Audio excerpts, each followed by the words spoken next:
Hi, good afternoon. My name is Saul Bosa. This is my final project for sociology. My topic is positive parenting. The research is done obviously by me. This is my final project. My teacher is Wokai. This is some of the content we're going to see: sociology of the family, parenting, functions of parents, what is positive parenting, effects of good parenting on the society, how does good parenting contribute to a society, deviant child, and my conclusion. First, let us start with the sociology of the family. We all heard the phrase, no matter what happens in this life or the next, I will always be his mother. But first, we need to understand that newborns are not born human, at least not in the social or emotional sense of being human. They have to learn all nonsense of proper behavior, how to meet expectations, and everything else needed to become a member of society. A newborn, in the presence of others, interacting with family and friends, typically acquires their needed socialization by the time they reach young adulthood.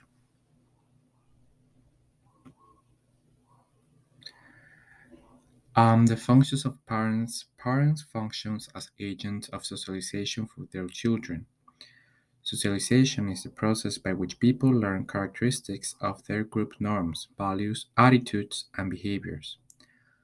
From the first moment of life, children begin a process of socialization where parents, family, and friends establish an infant's social construct of reality, which is what people define as real because of their background, assumptions, and life experiences with others.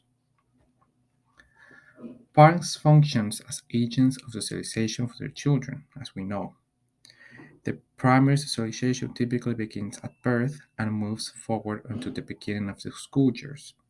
Primary socialization includes all the ways the newborn is molded into a social being capable of interacting and meeting the expectations of society. Most primary socializations is facilitated by the family, friends, daycare, and to a certain degree various forms of media. Parents function also as teachers from birth to grave. They teach hygiene skills, manners, exercise, work, entertainment, sleep, eating patterns, study skills, dating, marriage, parenting skills, and more. Parents teach their children at every age and mentor them through example and actions into successful roles of their own. Parents function as mediators between their children and the community at large. They act as the adult decision maker in many matters for their children. They also act in defense of their children if misbehaviors are an issue in the community, schools, and other organizations. They act in the role of advocacy to ensure the best opportunities for their child. Now let's talk about what is positive parenting.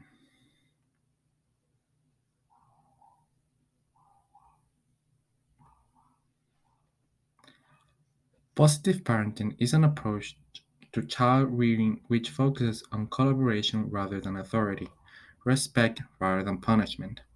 The ways in which parents raise their children have a long term impact on children's development and resilience. While this may seem like a lot of pressure, positive parenting is an evidence based way for parents to raise their children to be resilient, empowered, and fulfilled individuals. Parents who practice positive parenting don't use harsh punishment to correct problematic behavior.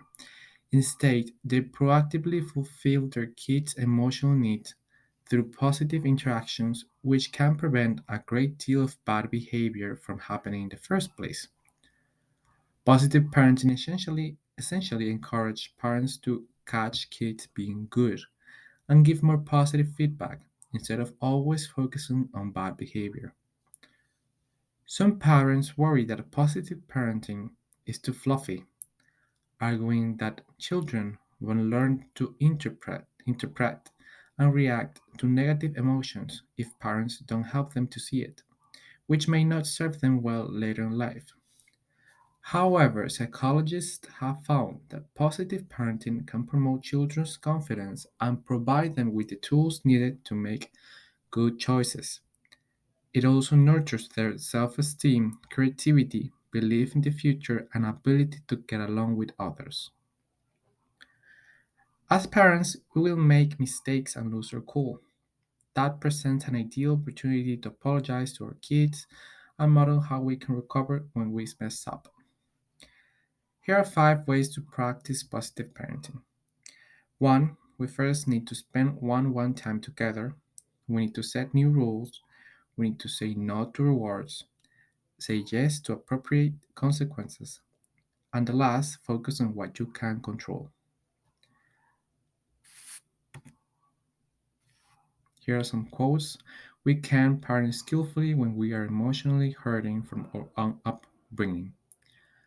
Another one, punishment is unnecessary, unsustainable as kids get older, and damaging to relationships between caregivers and children. Both quotes are from Nanika Kaur, psychologist.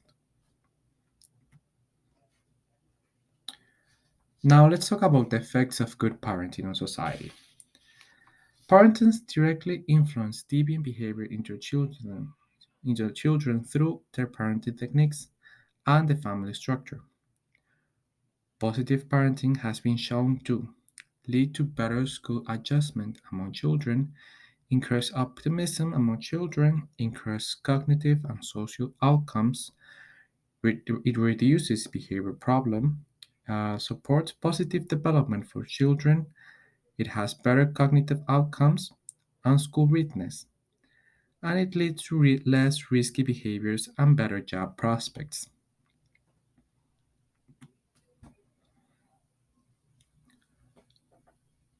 Other good aspects of positive parenting are positive parenting techniques helps the child to show positive and confident social behaviors which helps them create positive social image. Also, healthy parent involvement and interventions in the child's day-to-day life lay the foundation for better social and academic skills.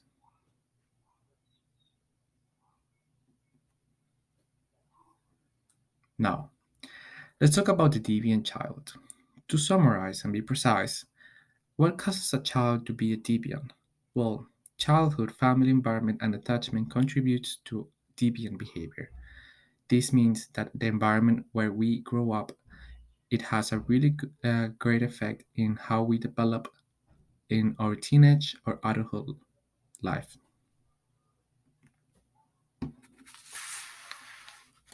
This is the bibliography